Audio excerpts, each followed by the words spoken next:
हुजूर बाबा सावन सिंह जी महाराज की जय। परम संत कृपाल सिंह जी महाराज की जय। रामायण में संत मत अध्याय 5 भक्ति मार्ग और ज्ञान मार्ग। मनुष्य जीवन पाकर सबसे बड़ा आदर्श प्रभु को पाना है। जो महापुरुष आए सभी ने यही आदर्श पेश किया। यह काम हम केवल मनुष्य जीवन में कर सकते हैं और किसी योनि में नहीं। तो महापुरुष आए, उन्होंने कई तरीके रायज प्रचलित किए। इंसान जिस्म रखता है, बुद्धि रखता है और आत्मा रखता है।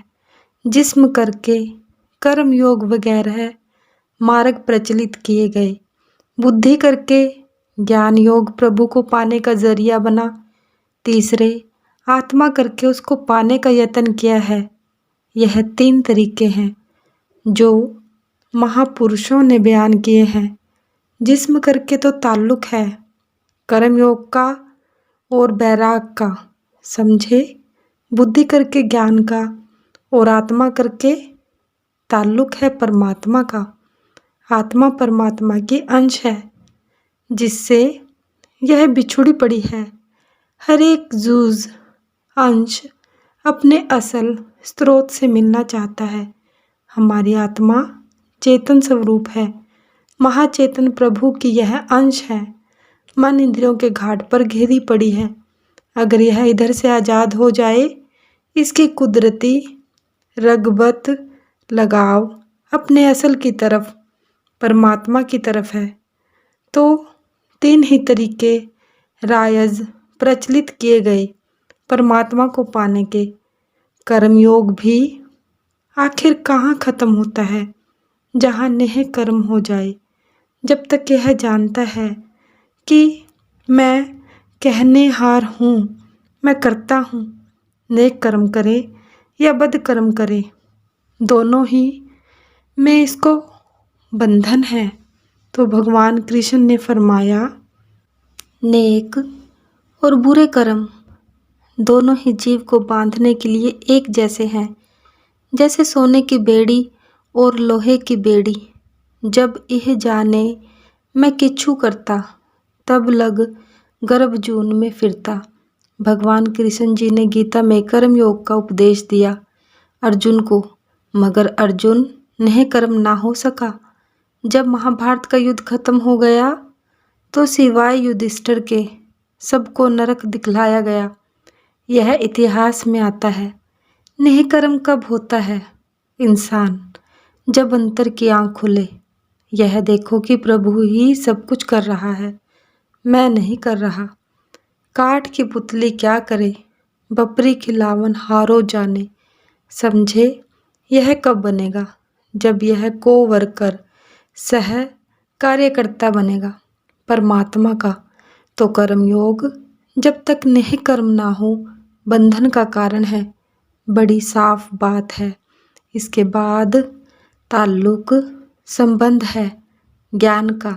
ज्ञान का ताल्लुक है बुद्धि विचार से, समझे। वह परमात्मा उसके मुतल्लिक क्या बयान करते हैं। बृहद अरण्यक उपनिषद कहता है, परमात्मा को बुद्धि के दायरे के अंतर समझना इतना ही नामुमकिन है।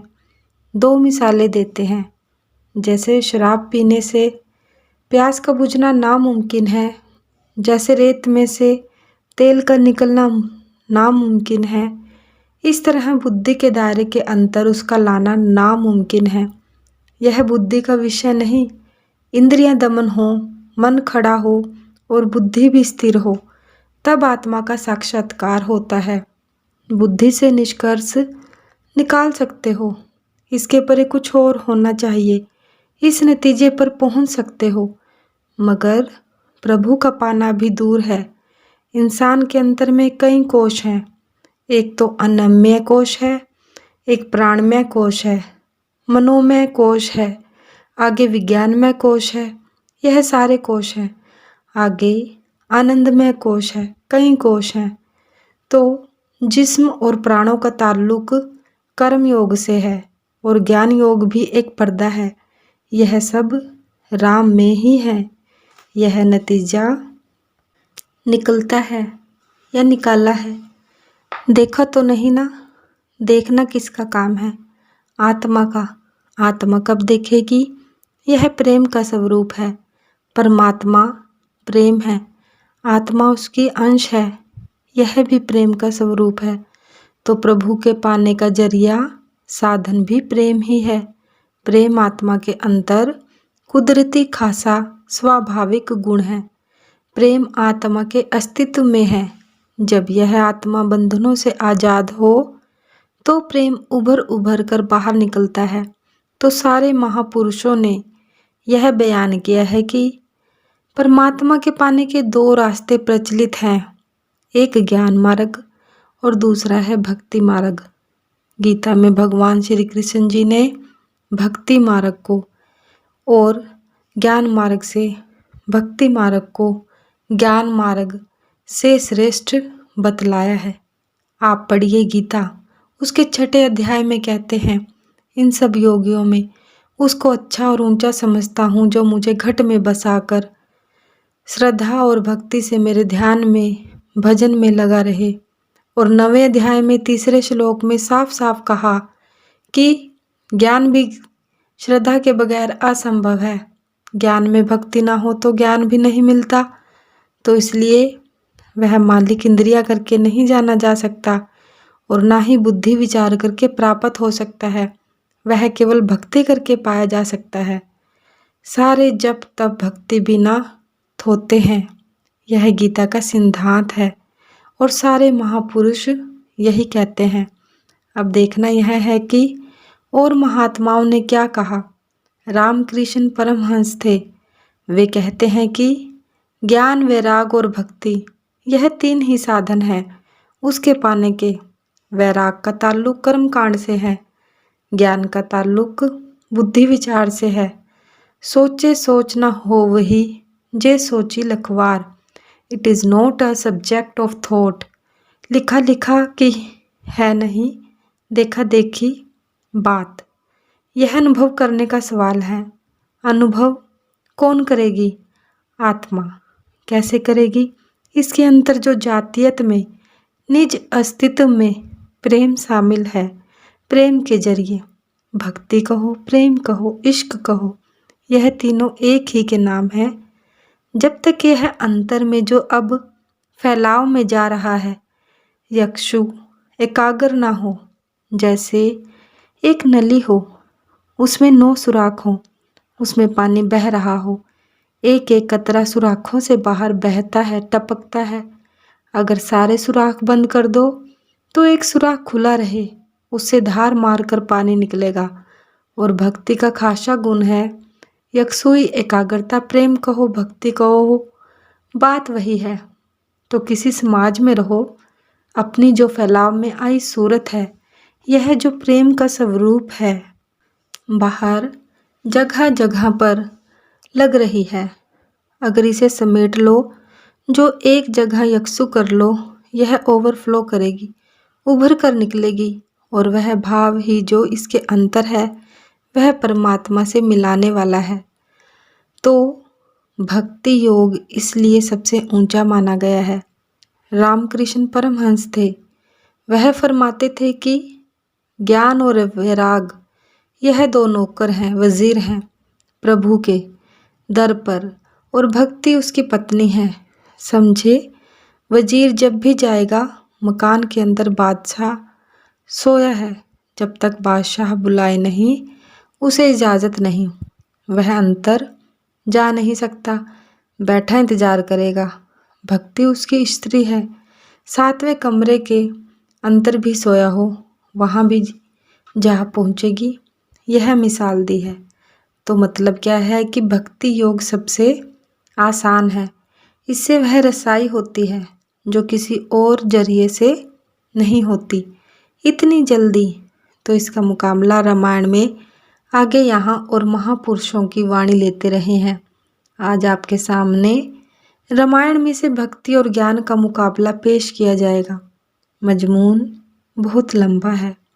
शायद आज थोड़ा भक्ति के मुतल्लिक बयान करा दिया जाए, फिर ज्ञान का मुकाबला करके आप खुद कहोगे कि भक्ति ऊंची है। भक्ति के बगैर ज्ञान भी नहीं बनता। समझे तो प्रसंग रामायण का आ रहा है, गौर से सुनिए। हमारी धर्म पुस्तकों में इस बात का उपदेश हमेशा से रहा है, मगर हमने उसको कभी खोल कर देखा नहीं। बात तो यह है, तो यह कोई नया उपदेश नहीं। गीता ने और महापुरुषों ने इसको पेश किया है। तो इस वक्त रामायण से आपके सामने यही मजमून पेश किया जा रहा है। जे असी भक्ति जानी परिहर ही, केवल ज्ञान हेतु श्रम कर ही। फरमाते हैं कि जे असी भक्ति जानी परिहर ही, जो लोग भक्ति को छोड़ देते हैं और समझते हैं कि ज्ञान के द्वारा ही मेहनत करने से प्रभु पाया जा सकता है, उनकी क्या गति है, मुकाबला करेंगे। लोग यह जानते हैं कि भक्ति कुछ नहीं, ज्ञान ही सब कुछ है, ज्ञान के बगैर गति नहीं। तो कहते हैं कि ऐसे लोग जो जानते हैं उनकी क्या गति है। मिसाल आगे फरमाएंगे, ते जड़ काम धेनु ग्रह त्यागी, खोजत आकू फिर ही पै लागी। कहते हैं घर में काम धेनु हो, वह छोड़कर आग के दूध को आकाश में ढूंढते फिरे। यह मिसाल है। कामधेनु तो यहाँ हो, भक्ति कामधेनु है। कामधेनु क्या है? जो चीज़ मांगो मिलती है।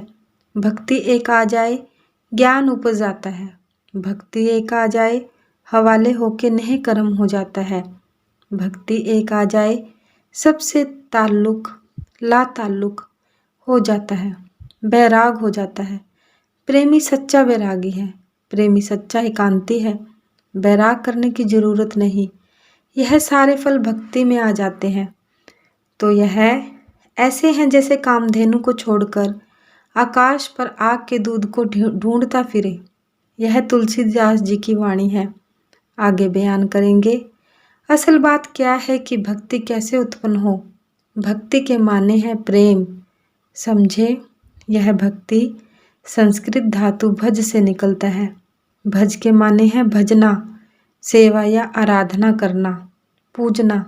कि किसी महापुरुष में जो आपसे ज़्यादा गुणवान हो, दिली रजामंदी और रगबत लगाव के साथ अपनी तवज्जो एकाग्र करना, उसके साथ जुड़ने का नाम है दिली भाव से।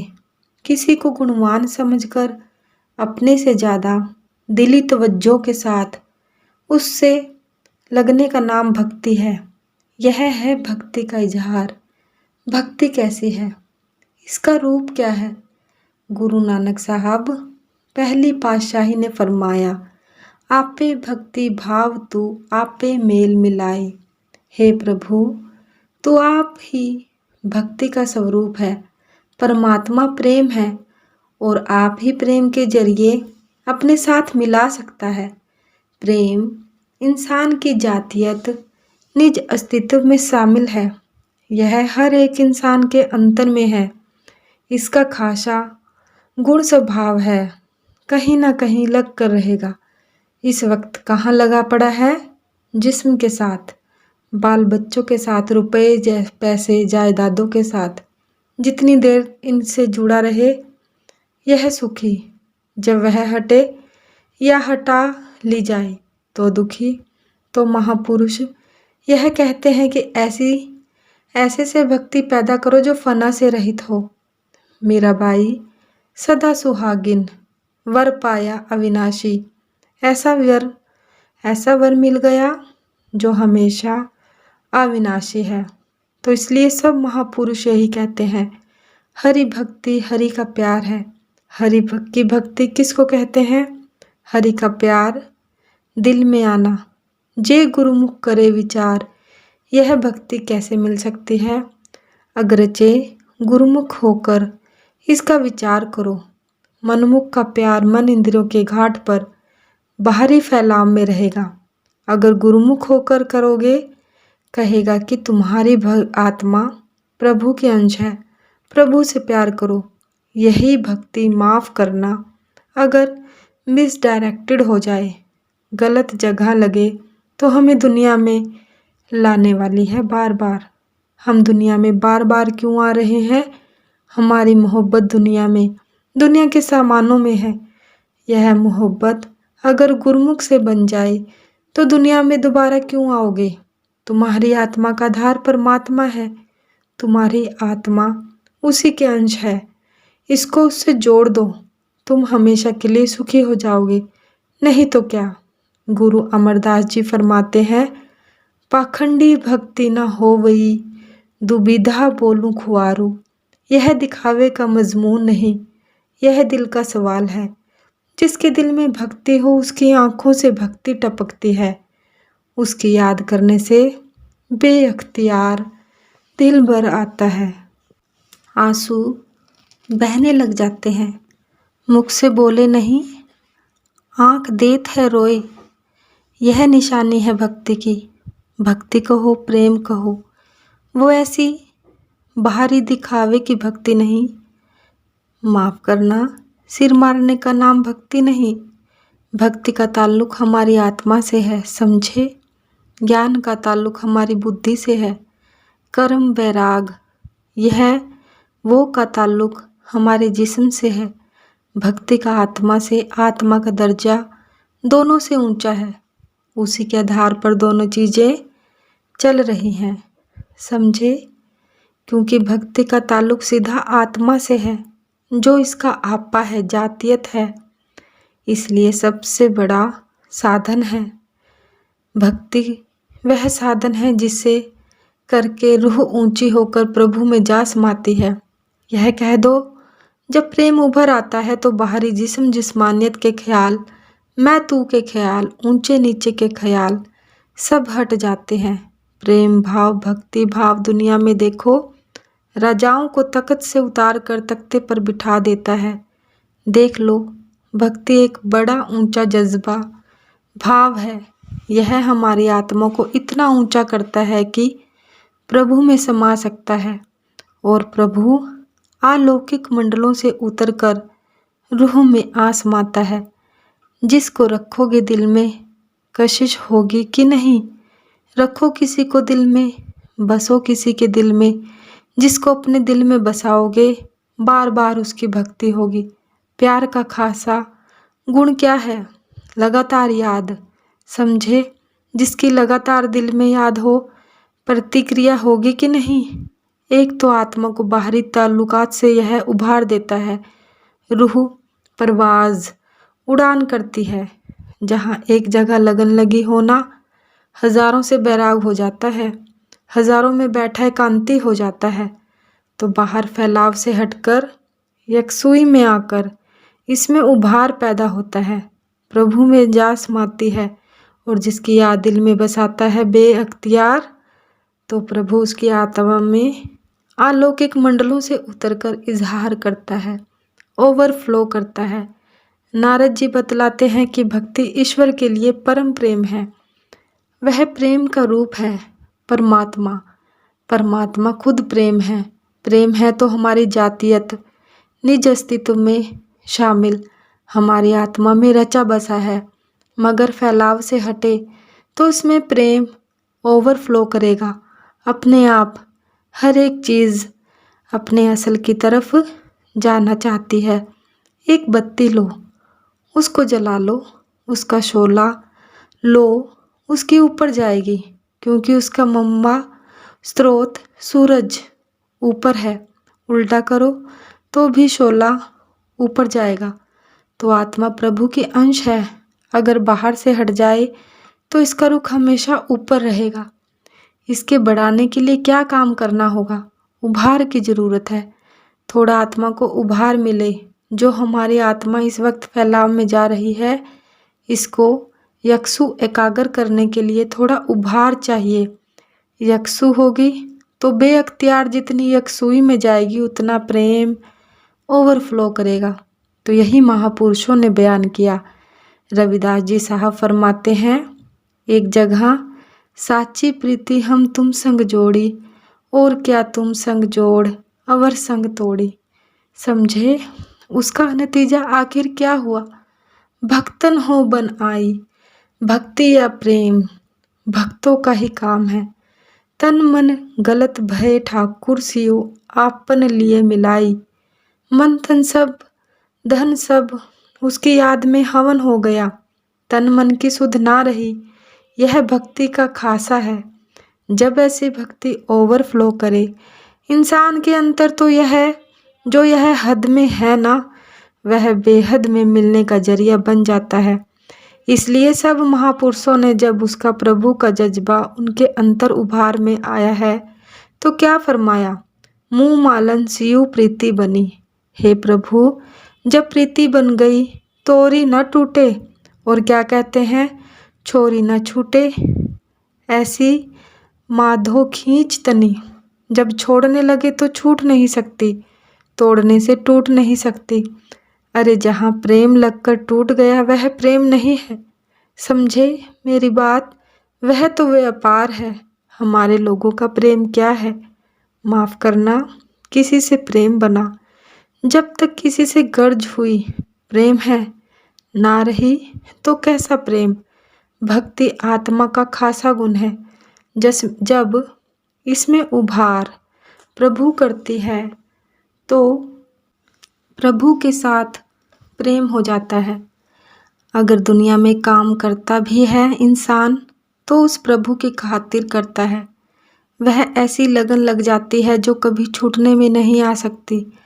शंकर जैसे ज्ञानी लोग भी वह क्या फरमाते हैं कि सब साधनों में से सबसे विशेष साधन जो है वह भक्ति है।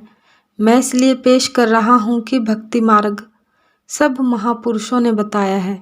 मैं किसी की भी वाणी ले लो। अब शंकराचार्य बड़े बुद्धिमान माने हुए फिलोसफर थे। वह भी कहते हैं भक्ति ही एकमात्र साधन है प्रभु को पाने का। बच्चा भी भक्ति करना जानता है। माफ़ करना, ज्ञान की समझ किसको आएगी? ज्ञान में बुद्धि का विचार, यह सत्य है, यह असत्य है, यह है, वह है। 50 बातें, उसमें कई क्रियाएं, कई साधन करने पड़ेंगे। बच्चे को कहो कुदरती खासा बच्चे का अपने आप मौजूद है। किसी को साथ लग के रहने का। किसके साथ? माता के साथ, भाइयों के साथ, दोस्तों मित्रों के साथ। इसलिए महापुरुष यह कहते हैं कि यह जो अमृत का भंडार भक्ति का है, यह कैसा है? गुरु सतगुरु पासे राम राजे। गुरु के पास है। समझे कैसा गुरु?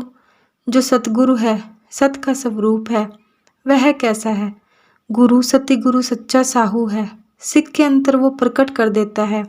उसके पास प्रेम की दौलत है। वह ओवरफ्लो खुलेआम बांटना कर रहा है। सुभर भरे प्रेम रस रंगी उपजई चाऊ साध के संगी। वे प्रभु के प्रेम और रस के प्याले हैं, उभर उभर कर डुलने वाले। जो उनके पास बैठता है उसमें भी वही इजहार। मंडल की रेडिएशन से उसकी पावन देह से प्रसारित होने वाली आत्म रंग की किरणों से उसको भी वही दौलत मिलती है। क्या यह बयान में आ सकती है? हाफिज साहब कहते हैं नहीं।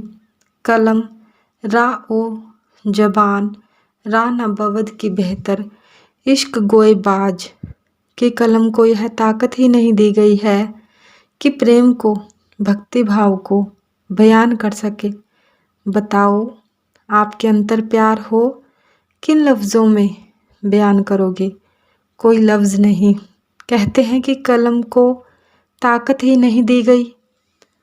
बराए हदे तकरीर अज सरे आबे जुबदी। यह दिल के उबार के बयान के करने का तरीका है।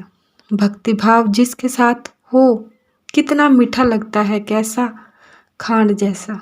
समझे क्या कहोगे?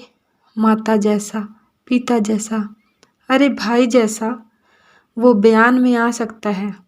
यह वह ही जाने जिसके अंदर लगन हो। कम से कम दुनिया का तो तजुर्बा हमें है ही ना। इसे थोड़ा अंदाज़ा लगा सकते हो क्या यह लफ्ज़ों में बयान हो सकती है? तो गीता में वह जो बात बतलाई गई है कि सब किस्म के योगियों में से सबको उसको ऊंचा समझता हूँ। किसको? जो श्रद्धा से अपने अंदर मुझे याद करे। भक्ति की निशानी क्या है? श्रद्धा सहित प्यार भरी याद, श्रद्धा भरी भरोसे सहित प्यार भरी याद। प्यार भरी याद में यकसुई एकाग्रता है। जहाँ प्यार है, जहाँ प्रेम का बाज आ जाए, वहाँ कोई चिड़िया चिड़िया नहीं रह सकती। लोग कहते हैं हमारा जी नहीं लगता। अरे वहाँ प्रेम नहीं, प्रेम से याद करो, काम बन जाए। क्योंकि प्रेम नहीं, इसलिए मुश्किल बात है।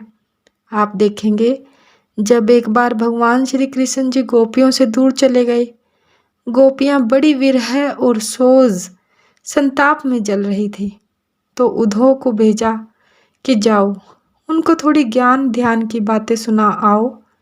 यह याद रखो, जिसको तुम याद करो वह भी तुमको याद करता है। यही बड़ा असूल है। अगर सिख गुरु को याद करता है तो गुरु सिख को याद करता है।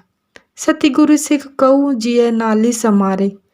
सतगुरु सिख को जिंद जान से ज़्यादा याद करता है। इतना प्यार से याद करता है कि जैसे माता बच्चे को खिलाकर खुश होती है, ऐसे गुरु सिख को खिलाकर खुश होता है। यह तो है मिसाल दुनिया की।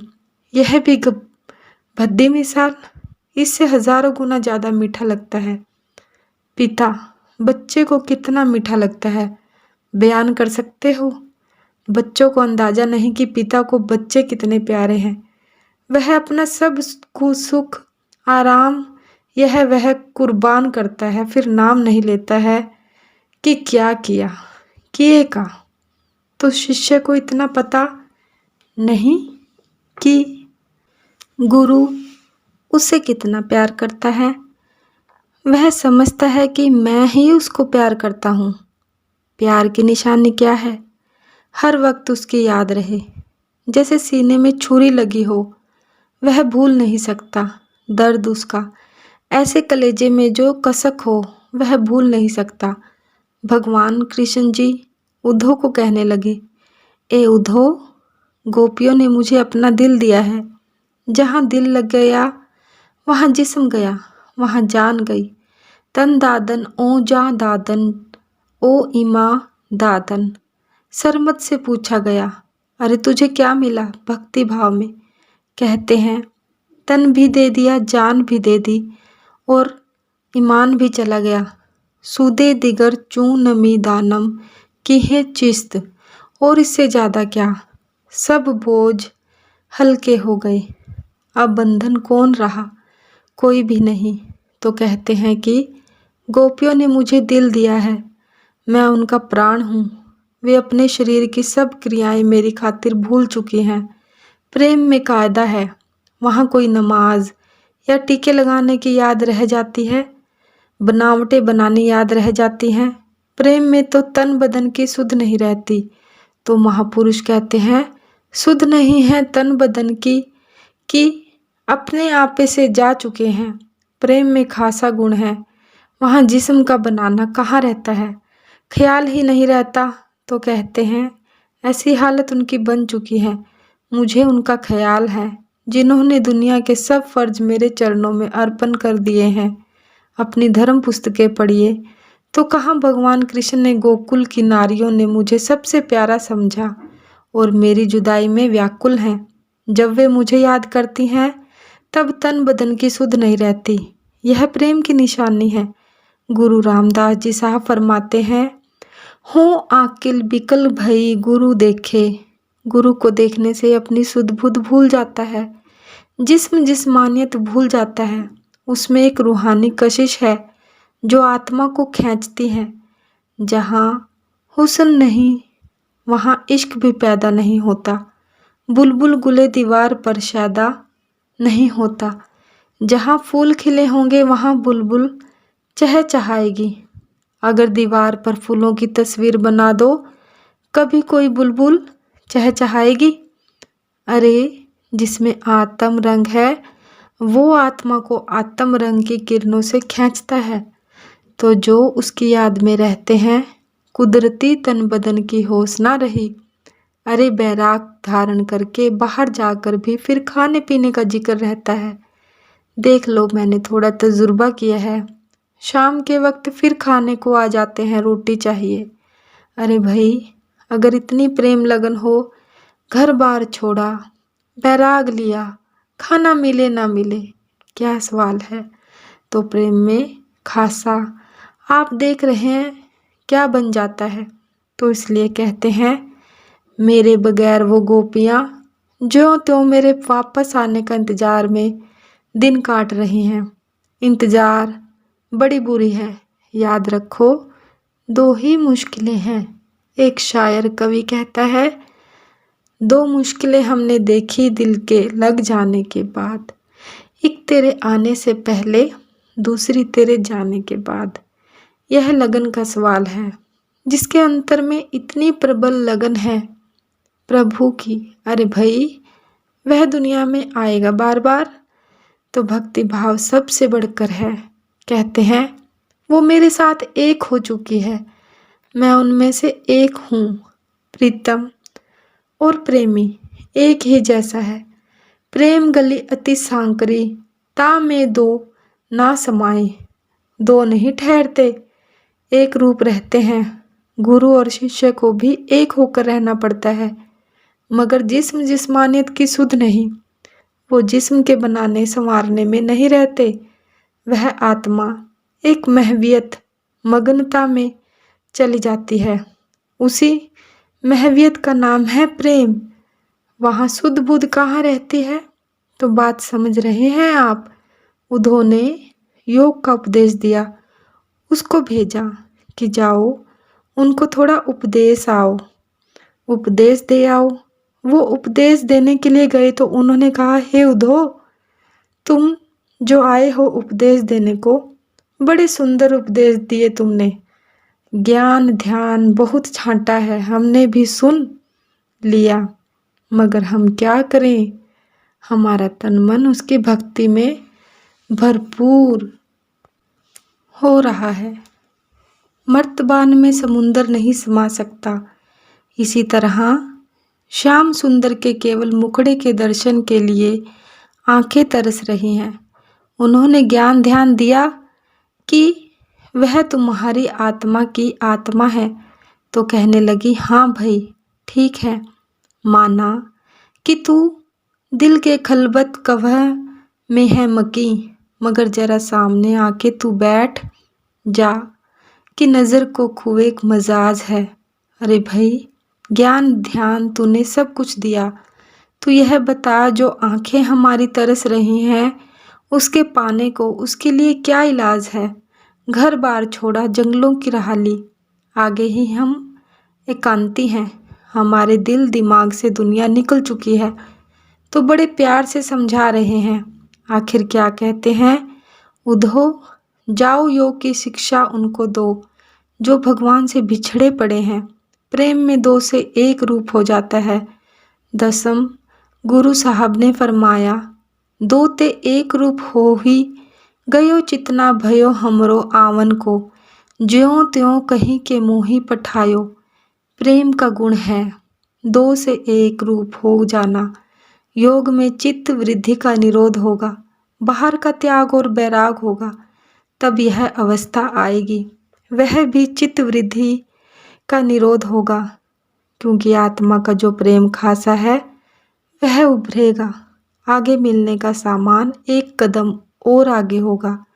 तो बड़े प्रेम से प्यार से समझा रहे हैं, योग की तालीम तुम उनको दो जो उससे बिछड़े पड़े हैं।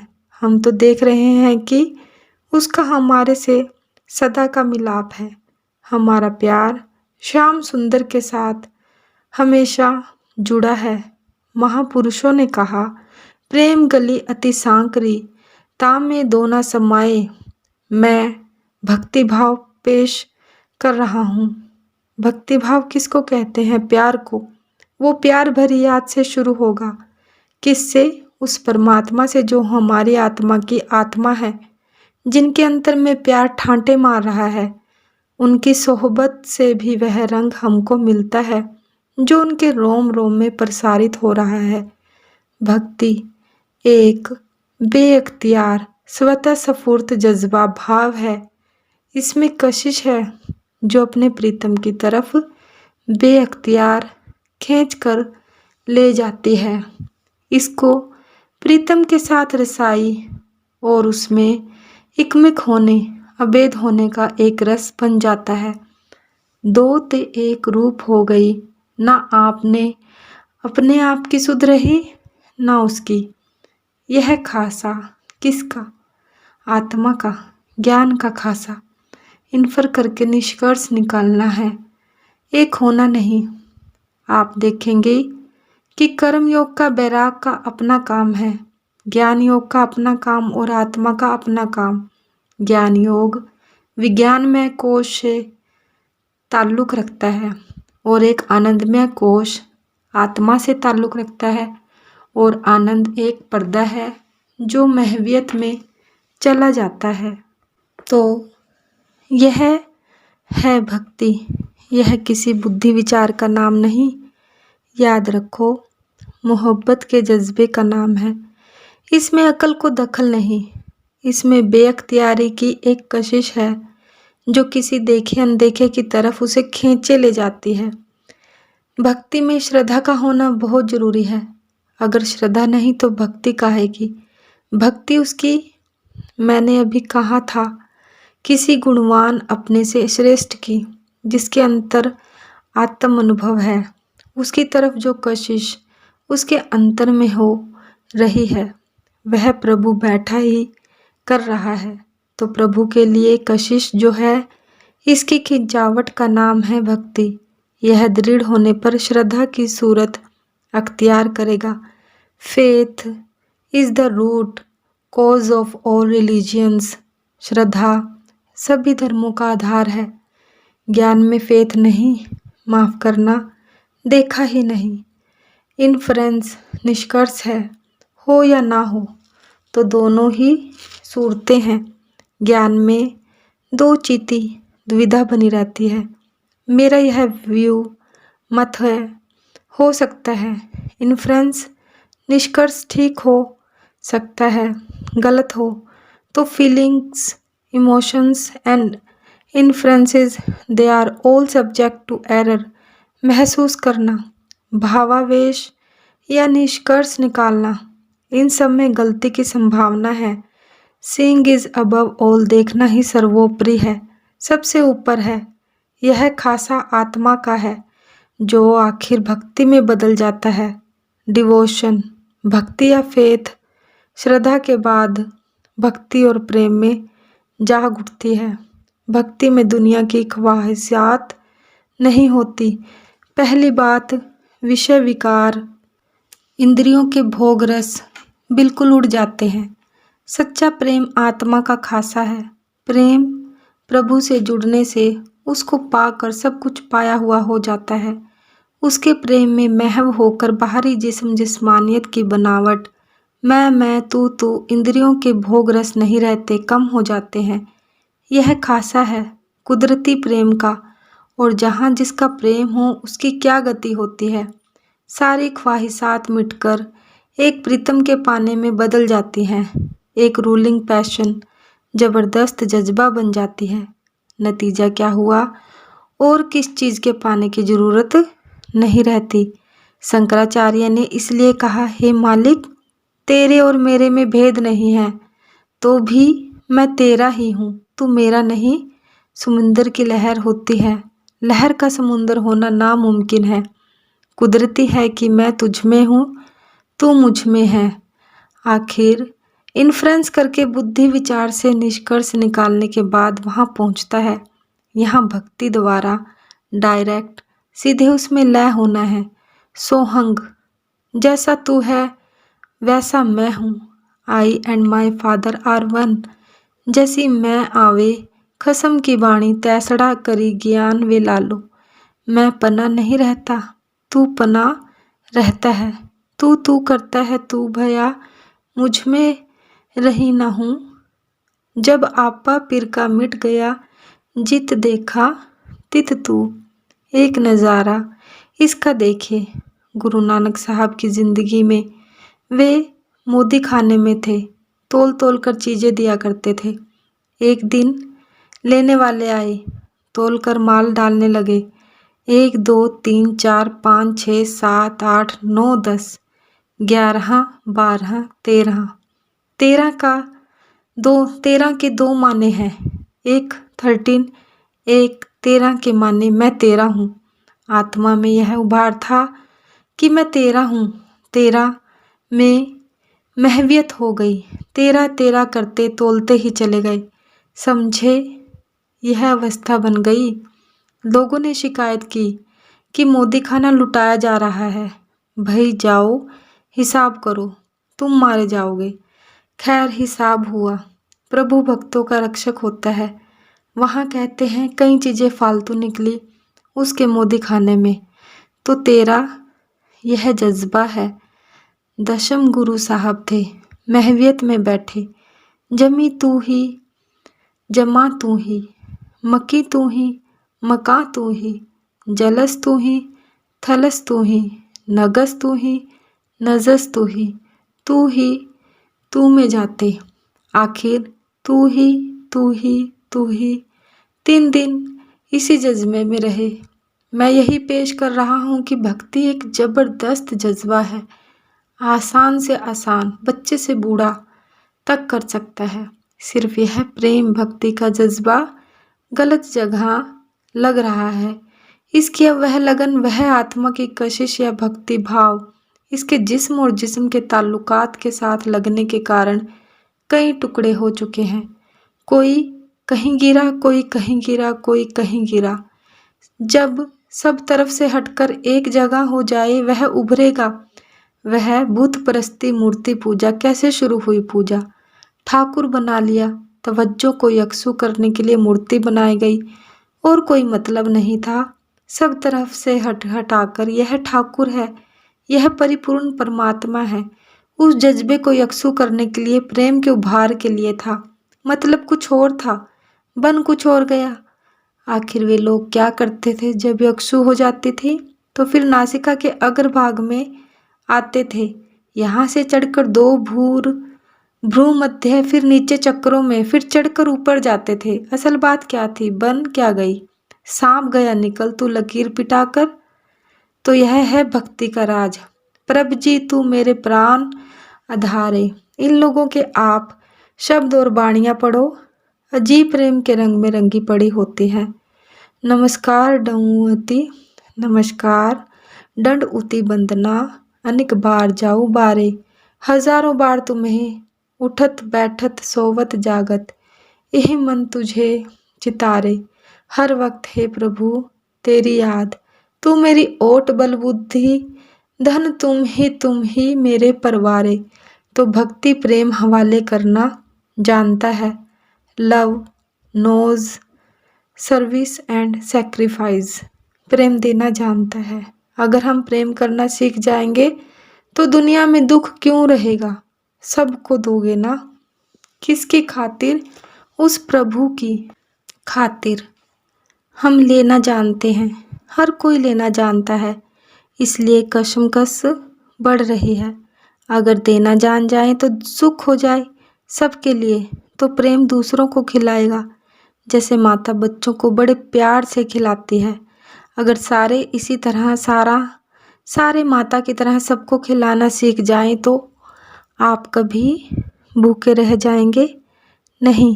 पुराणों में एक गाथा आई है, उसमें आया है कि विष्णु भगवान ने देवताओं की और दैत्यों की दावत की। देवता भी आ गए और दैत्य भी आकर बैठ गए। अपनी अपनी पंक्ति में खाना तैयार हो गया। भगवान ने कहा, भाई यह सब कुछ तुम्हारे खाने के लिए है, बड़ी खुशी से खाओ, मगर मेरी एक शर्त बाकी है कि हाथ टेढ़ा करके नहीं खाना। बाकी खाना यह तुम्हारे लिए है। जो दैत्य लोग थे, असुर बुद्धि वाले, वो कहीं टेढ़ा ना करे तो खाएं कैसे? कुछ समझ में ना आई बात। थोड़ी देर बैठ के बातें करते रहे। हमारी निरादरी हुई है, हाथ टेढ़ा ना करें तो कैसे खाएं? वो तो चले गए दैत्य लोग। देवता बैठे सोचने लगे कि भाई हाथ टेढ़ा नहीं करना तो क्या हुआ, मैं तुमको खिलाऊंगा, तुम मुझे खिलाओ, मैं तुमको खिलाऊं, मैं भूखा कैसे रहूं। खूब खाया सबने। यह मिसालें देकर समझाने का प्रयत्न किया है कि प्रेम देना जानता है, लेना नहीं। कोई भूखा नहीं रहेगा, दुनिया में कोई दुख नहीं रहेगा। समझे, यह खाना है प्रेम का, भक्ति का। ज्ञान में तो निष्कर्ष निकलेगा कि सब में वह परमात्मा है। वह आंख खुले तभी देखे ना। एक और भक्त का जिक्र आता है। उसने भगवान से कहा कि मेरे घर आज दर्शन दीजिए आप। कहने लगा बहुत अच्छा, आएंगे। तो भक्त ने क्या किया कि घर की सफाई की, बड़ी सफाई करा के खूब रास्ता साफ किया, पानी छिड़काया, बैठे इंतजार करने भगवान आएंगे। भगवान कोई नहीं आए, सारा दिन बैठे रहे। शाम पड़ गई। दिन को एक बूढ़ा आदमी आया जो चल फिर नहीं सकता था, लड़खड़ाता था।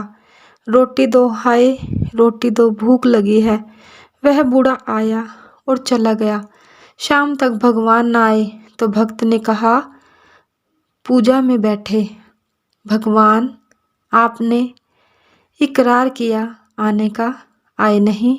भगवान कहने लगे, मैं आया तो था, रोटी मांग रहा था, तूने दी नहीं।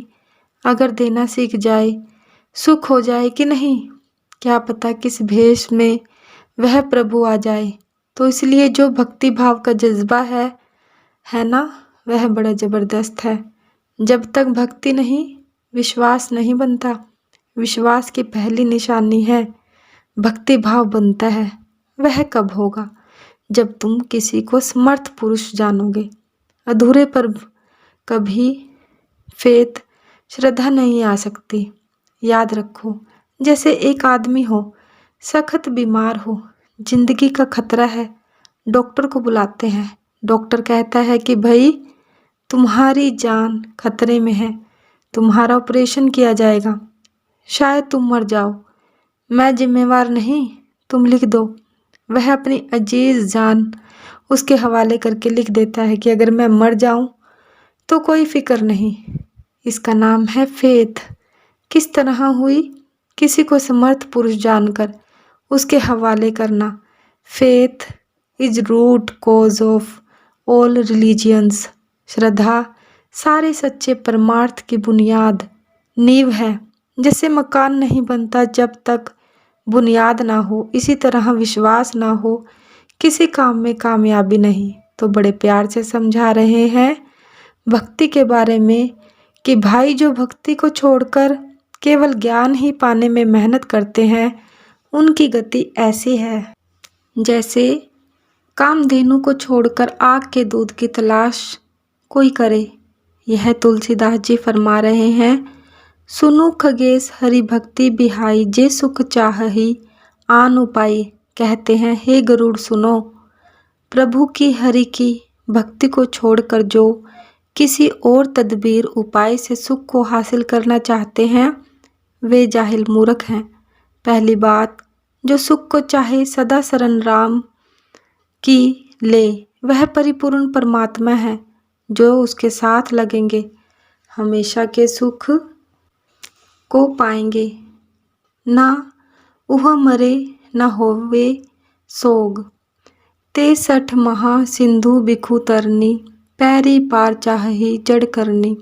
क्या मिसाल देते हैं कि वे मूर्ख लोग हैं जो महासागर को बगैर जहाज के पार करना चाहते हैं। समझे, और क्या चाहते हैं, यह उनकी जहालत, मूर्खता का नतीजा है। भव सागर पार करने के लिए भक्ति भाव चाहिए। सुनी भुखसुंडी के वक्त भवानी, बोले उ गरुड़ हर्षी मृदुबानी। अब शिव जी कहते हैं कि हे पार्वती, काग भुषुंडी जी की यह बात सुनकर मुझे अब कुछ शक नहीं रहा। यह ठीक हो गई बात, समझ में आ गई। मगर तब प्रसाद प्रभु मम उर्माही, संशय शोक मोह भ्रम नाही। कहते हैं, तेरी कृपा से मुझे अब कोई संशय नहीं रहा कि वाकई भक्ति ज्ञान से ऊंची है, सबसे ऊंची है। उसका कारण यह है, भक्ति अपने आप में काफ़ी है। यह भक्ति ही है कि और किसी साधन पर इसका आधार नहीं। ज्ञान और वैराग दोनों ही इसके अधीन है। भक्ति ना हो तो कुछ भी नहीं बनता। भक्ति में जाकर ही बाहर से वैराग होना, ना ऊंची चीज पाने के लिए ही छोटा वैराग होगा। तो वैराग अधीन हुआ कि नहीं, समझे, यह जीना है। भक्ति आ जाए तो वैराग अपने आप आ जाता है। सुनेऊ पुनीत राम गुण ग्रामा, तुम्हारी कृपा लहेऊ विश्रामा। कहते हैं आपने जो कहा मैंने सुन लिया। आपकी मेहरबानी से, कृपा से मुझे शांति और धीरज हो गया, आराम मिल गया। एक बात प्रभु पूछूं तो ही, कहूँ बुझाई कृपा निधि मोही। कहते हैं हे भगवान, मैं आपसे एक बात पूछना चाहता हूँ, कृपा करके आप मुझे यह समझाओ, क्या कहीं संत मुनि वेद पुराना, नहीं कछु दुर्लभ ज्ञान समाना। कहते हैं आम संत मुनि वेद और पुराण सारे यही कहते हैं कि ज्ञान की तरह कोई चीज़ दुर्लभ नहीं। यह क्या बात है? आप कहते हैं भक्ति सबसे ऊंची है, ये सब कहते हैं ज्ञान ऊंचा है। इसमें भेद क्या है? सोई मुनि तुम्हें सन कहेऊ गुसाई, नहीं आदरेहु भक्ति की नाई, कि हे गुसाई। लेकिन आप अब कह रहे हैं कि भक्ति की तरह ज्ञान की भी इज्जत नहीं। भक्ति को बड़ा बतलाया ज्ञान के मुकाबले में। यह क्या बात है? वे कहते हैं ज्ञान ऊंचा है, आप कहते हैं भक्ति ऊंची है। कारण क्या है? मया नहीं भक्ति ही अंतर केता, सकल कहु प्रभु कृपा निकेता। कहते हैं हे ज्ञानी पुरुष, ज्ञान और भक्ति में किस कदर फर्क है, आप मुझे समझा दो। मया नहीं भक्ति ही अंतर केता, सकल कहु प्रभु कृपा निकेता। सुनी उर्गरी बचन सुख माना, सादर बोलेऊ काग सुजाना। काग भुसुंडी गरुड़ की बात सुनकर बड़े खुश हुए और इस तरह बयान किया। आगे उसका जवाब देंगे। भक्ति ही बयान ही नहीं कुछ भेदा, उभय हर ही भव संभव खेदा। कहते हैं ज्ञान और भक्ति में कुछ भेद नहीं, दोनों एक ही बात को पेश कर रहे हैं। दोनों ही संसार में दुखों को नाश करने का जरिया, साधन बन रहे हैं। मगर आगे नाथ मुनिस कहे ही कुछ अंतर। तो गरुड़ ने कहा, भाई मुनि लोग तो कहते हैं कि फर्क है, ज्ञान ऊंचा है वह नीचा है, आप कैसे कहते हैं? फिर आगे जवाब देते हैं, सावधान सोऊ सुनु बिहंग गंबर। कहते हैं हे गरुड़ सुन, अब जरा कान देकर सुन जो मैं कहता हूँ। ज्ञान विराग और बिबियाना, ये सब पुरुष सुनहु हरिजाना। कहते हैं ज्ञान वैराग और जोग, यह सब है पुरुष। जैसे मैंने पहले ही मिसाल दी रामकृष्ण की कि यह है पुरुष। पुरुष प्रताप प्रबल सब भांति, अबला अबल सहज जड़ जाती। कहते हैं कि पुरुष का प्रताप सब में प्रबल होता है, स्त्री बेचारी कुदरती तौर पर कमजोर है। मगर आगे उसमें एक फजीलत गुण बयान करते हैं, पुरुष त्यागी सक नारही ही जो बिरकत मति धीर, ना तुम कामी विषय आबस विमुख जो पद रघुबीर। कहते हैं पुरुष स्त्री छोड़ सकता है बशर्ते कि अकल का मजबूत और बैराग वाला हो, वरना जो कामी और विषय के ताबे अधीन है और प्रभु से प्रेम से बेमुख है वह छोड़ नहीं सकता। कोई बैरागी, कोई धीर जवान पुरुष जिसको अपनी इंद्रियों पर कंट्रोल है, काबू है, वही छोड़ सकता है, दूसरा नहीं छोड़ सकता। आगे कुछ और कहते हैं, वह सुनिए। सो मुनि ज्ञान निधान, मृग नयनी विदुमुख निरखी, बीबस होई हरिजान, नारी विष्णु माया प्रकट। कहते हैं हे गरुड़, जो ज्ञान के घर मुनीश्वर बन चुके हैं वे भी लूटे जा रहे हैं। आंख देखकर आंख के रास्ते चेष्टा आती है, वे भी मारे जा सकते हैं। वह जो स्त्री है विष्णु के रूप में माया, यह बाहरी इंद्रियों के द्वार पर प्रकट है, इसलिए मारे जाते हैं। तो मर्द स्त्री से मारा जा सकता है मगर स्त्री से नहीं मारी जाती। आगे बयान करेंगे। इसलिए महापुरुषों ने प्रभु के साथ कई संबंध कायम किए, कहीं नौकर और मालिक का पेश किया है, कहीं बच्चे और पिता का, पिता और पुत्र का ताल्लुक पेश किया है। आत्मा को उस प्रभु की एकापुरुष संभाई नारी, आत्मा सब उसी के अंश है, वह सबका मालिक है, उसके मिलने से सदा का सुहाग है। तो यह जो नज़रिया है, इसमें माया असर नहीं कर सकती, नहीं तो माया बड़ी प्रबल है। माया दो किस्म की है, एक जड़ माया और एक चेतन माया, वुमन एंड गोल्ड। यह सबको लूट लेती है। जब विवेकानंद मगरिब वेस्ट में गए, जब वापस आए तो स्वामी रामकृष्ण ने पूछा कि भाई तुमने वहाँ क्या देखा? कहने लगा कि गुरुदेव, वहाँ कनक और कामिनी की, जर और जन की पूजा हो रही है। अरे हिंदुस्तान में क्या हो रहा है? यह प्रबल चीज़ है, जड़ माया भी और चेतन माया, यह सबको खींच ले जाती है। कबीर साहब कहते हैं, एक कनक और कामिनी, यह सबको खींच ले जाती है। एक कनक और कामिनी दुर्गम घाटी दो, एक जर और जन, ये दो दुर्गम घाटियां हैं। कोई ऐसा साधु होगा जो इससे पार गया हो, तो यह ज्ञान वैराग और उसका ताल्लुक और भक्ति का क्या ताल्लुक है, आगे बयान करेंगे। इहाँ ना पक्षपात कछु राखऊ, वेद पुराण संत मत भाषऊ। अब कहते हैं भगवान रामचंद्र जी की जुबानी कि भाई देखो, मैं अब पक्षपात नहीं करूँगा। जो वेदों ने, पुराणों ने, संत मत की तालीम पेश की है, वह मैं पेश करता हूँ। मैं अब लिहाज नहीं करूँगा। गौर से सुनिए। मुँह न नारी नारी के रूप, पनगरी यह रीति अनूपा। कहते हैं मोह ना नारी नारी के रूपा, कि औरत दूसरी औरत का हुस्न देख मोहित नहीं होती। यह कुदरती असूल है। हे गरुड़, यह कुछ अजीब सी नीति बनी है, क्योंकि भक्ति भी स्त्री रूप है और माया भी स्त्री है, इसलिए माया उसको मोह नहीं सकती। बड़ी खूबसूरती से निर्णय कर रहे हैं। माया भक्ति सुनहूँ तुम दो, नारी वर्ग जानई सबको। कहते हैं, हे स्वामी, सब लोग जानते हैं कि भक्ति और माया दोनों ही औरत हैं। हम जिनसियत सहजातीयता का संबंध है। हम जिनसियत को खींच नहीं सकती। पुनी रघुवीर ही भक्ति प्यारी, माया खलु नर्तकी बेचारी। कहते हैं उस राम मालिक को, पुन रघुवर यानी भगवान राम को, मालिक परिपूर्ण जो है उसको केवल भक्ति प्यारी है, क्योंकि बेचारी माया यकीनन एक नर्तकी रक्कासा है, कहो नाचने वाली वेश्या है। माया नाच नचाती है। जो भी एक नाच देखे तो दुनिया नाचने लग जाती है। यह हाल है माया का।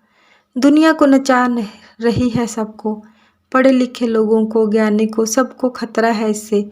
मगर जो भक्ति भाव से जाते हैं उनको कोई खतरा नहीं। तो महापुरुषों की, अब कृष्ण की तालीम लीजिए, वहाँ भी यही कहते हैं कि स्त्री रूप हो जाओ। जैनियों में भी आता है कि स्त्री रूप चेले की न्यायी है कि हे परमात्मा, तुम हमारे सच्चे पति हो, मालिक हो। जो स्त्री रूप न्यायी होकर जाते हैं वे बच जाते हैं, क्योंकि माया उनको भरमा नहीं सकती। अगर ज्ञान वैराग लेकर गए तो मारे जाओगे। कोई बिरला, कोई जबरदस्त, जिसने अपनी इंद्रियों पर पूरा काबू पाया है, अकल का मजबूत है, बैराग वाला है, वह बच जाए तो बच जाए, नहीं तो सब मारे जाते हैं। और यही कारण है, माफ़ करना, कि ज़्यादा लोग गिर जाते हैं। जो भक्ति भाव से जाते हैं वे बच जाते हैं, क्योंकि माया उन्हें भरमा नहीं सकती। माया के कहते हैं लक्षण हैं, उसके अगले सिर के भी बाल नहीं और पिछले भी बाल नहीं। उससे पूछा कि भाई तेरी ऐसी गति क्यों है? कहती है कि जब मैं अनुभवी पुरुषों के पास जाती हूँ तो माथे रगड़ रगड़ कर बाल उड़ गए, वे मुझे कबूल नहीं करते। पिछले बाल मेरे दुनियादारों ने खींच खींच कर खोस के लिए, मैं किसी के साथ हाथ नहीं आई। यह हालत है दुनिया की। किन के लेवल स्तर से, जिनकी आंखें खुली हैं, जिन्होंने प्रभु भक्ति को पाया है, सच्चे माने में उनका बयान कर रहे हैं। फिर आगे कुछ और बयान करते हैं। भक्ति ही सानुकूल रघुराया, ताते ते ही दरपति अति माया। कहते हैं परमात्मा भक्ति का मददगार है, साथी है, क्योंकि वह खुद भक्ति का रूप है। समझे, इनेट जन्मजात उनका ताल्लुक है, इसलिए माया उन पर असर नहीं कर सकती। आगे क्या कहते हैं? राम भक्ति निरूपम निरूपाधि, बसई जासु और सदा अबाधी। कहते हैं जिसके दिल में वह लासानी है और बगैर किसी उपाधि के भक्ति बस रही है, वह हमेशा बेखौफ है। प्रेम को किसी का डर नहीं, क्योंकि वह जान हवाले कर चुका है। प्रेम का खासा है सब कुछ दे देना, अर्पण कर देना। तेहि बिलो की माया सघुचाई, करी न सकई कछु कुछ निज प्रभुताई। यह हालत देखकर माया पसो पेश करती है, घबराती है और उस पर अपना जोर नहीं करती। भक्ति पर माया क्या जोर करेगी? जो आगे ही स्त्री रूप चेले की न्यायी है, वहाँ कोई झगड़ा ही नहीं और भक्ति प्रभु को प्यारी है। Those who do not know love can't know God, Christ ने कहा है। जो प्रेम करना ही नहीं जानते, वे प्रभु को पा नहीं सकते हैं। बस फिर वे कहते हैं, यहाँ सवाल यह आएगा कि भक्ति के असूल क्या है? यह तो समझ में आ गई बात कि भक्ति बड़ी ऊंची चीज़ है। ज्ञान के मुकाबले में, राग के मुकाबले में, बाकी सब के मुकाबले में। मगर इसके असूल क्या हैं? सवाल यह है, यह समझना चाहिए। इसके असूल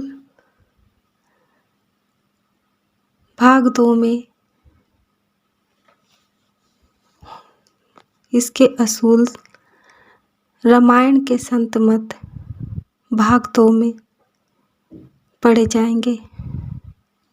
सतगुरु महाराज तेरा शुक्रिया। परम पिता परमेश्वर परम संत कृपाल सिंह जी महाराज की जय। हुजूर बाबा सावन सिंह जी महाराज की जय। सतगुरु तेरा ही आसरा।